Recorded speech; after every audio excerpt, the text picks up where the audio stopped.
اعوذ باللہ من الشیطان الرجیم بسم اللہ الرحمن الرحیم۔ سامعین محترم، الحمدللہ ہمارا درس تفسیر قرآن شروع ہے۔ آج ہم سورہ مبارکہ نساء کے کچھ مضامین کو آپ کی خدمت میں پیش کر رہے ہیں۔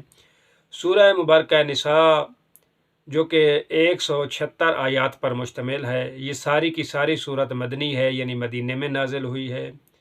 مدنی صورت اس صورت کو کہتے ہیں کہ جو پیغمبر صلی اللہ علیہ وآلہ وسلم کی ہجرت کے بعد نازل ہوئی، اس کو مدنی صورت کہا جاتا ہے، اور جو ہجرت سے پہلے نازل ہوئی وہ مکی صورت ہے۔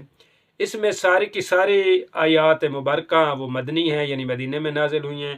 فقط ایک آیت ہے 58 جو کہ مکہ میں نازل ہوئی۔ اس کے شان نزول اور پس منظر میں بہت سی باتیں اور مضامین ہیں، جس میں سب سے پہلے اسلامی معاشرہ کی تشکیل ہے کہ اسلامی معاشرہ کیسے تشکیل پایا جاتا ہے، کن مراحل سے اسلامی معاشرہ تشکیل پانے کے لیے کن کن مراحل کو عبور کرنا پڑتا ہے۔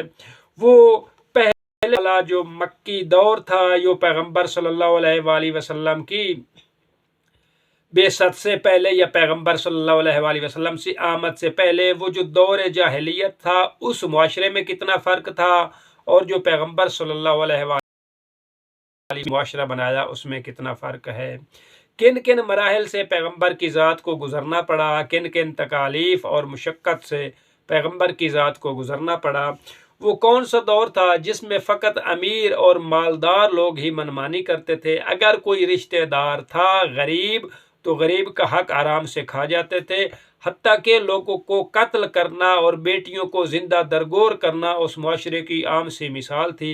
کیسے اس معاشرے سے اسلامی معاشرے کو تبدیل کیا ہے اسلامی معاشرے میں پیغمبر صلی اللہ علیہ وآلہ وسلم کی ذات نے۔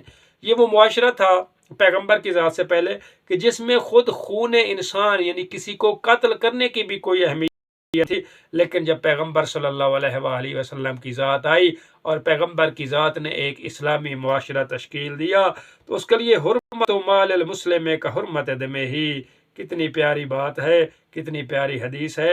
اس وقت مسلمان کے مال کو بھی وہی حرمت حاصل تھی جو پہلے دور مسلمان کے خون کو تھی، یعنی جتنا مسلمان کو قتل کرنا گناہ ہے، اتنا ہی مسلمان کے مال کو ضبط کرنا گناہ ہے۔ کتنا ایک اسلامی معاشرہ تھا، اور اس معاشرے میں اگر کوئی خدا نخواستہ یتیم ہو جاتا تو اس یتیم کے ساتھ کون سا سلوک کیا جاتا، اس کی زمین کو غصب کر لیا جاتا، اس کے سارے اموال کو غصب کر لیا جاتا، اور اگر کوئی بھائی بہن میں سے جو مالدار ہوتا یا جو سرپرست ہو جاتا وہ دوسروں کا حق کیسے کھا جاتا، اس کے توڑ کو بھی خود قرآن نے کیسا بہترین انداز میں پیش کیا کہ للولد مثل حظ الانثیین، کہ جو بیٹا ہے اس کو 2 حصے ملے اور جو بیٹی ہے اس کو 1 حصہ ملے۔ وہ جو پہلا اگر 2-4 بھائی بہنیں ہوتی تھی تو فقط ایک غصب کر لیتا تھا۔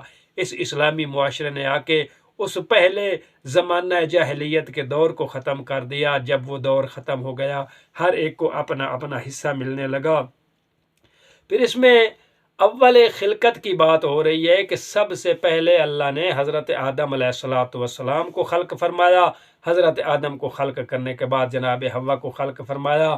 ان کی تخلیق کے بعد پھر فرمایا اے انسان، جب تم ایک نفس سے پیدا کیے گئے ہو، یعنی تم حضرت آدم و حوا سے خلق کیے ہو، تو کوئی برتری نہیں ہے، تمہیں کوئی فضیلت نہیں ہے، کوئی چدراہٹ نہیں ہے، کوئی مالکیت نہیں ہے، کوئی وڈیرا پن نہیں ہے۔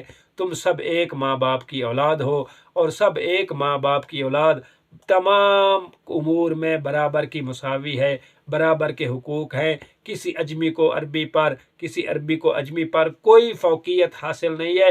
اگر فوقیت اور برتری حاصل ہے تو وہ فقط اور فقط تقوی الہی میں ہے۔